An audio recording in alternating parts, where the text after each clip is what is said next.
సంగారెడ్డి జిల్లా అందోల్ నియోజకవర్గం జోగిపేటలోని ప్రభుత్వ నర్సింగ్, మహిళా పాలిటెక్నిక్ కాలేజీలు,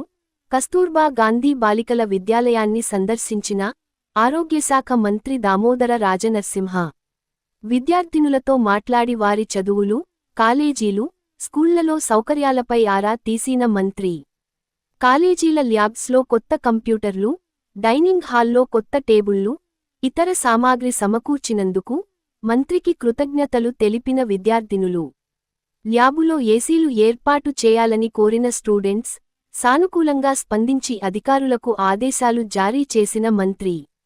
కళాశాల చుట్టూ కలియ తిరిగిన మంత్రి కాలేజీ పరిసరాలు పరిశుభ్రంగా లేకపోవడంపై సంబంధిత అధికారులపై ఆగ్రహం వ్యక్తం చేసిన మంత్రి వారం రోజుల్లో మళ్లీ వస్తానని, కాలేజీ పరిశుభ్రంగా ఉండకపోతే కఠిన చర్యలుంటాయని హెచ్చరించారు.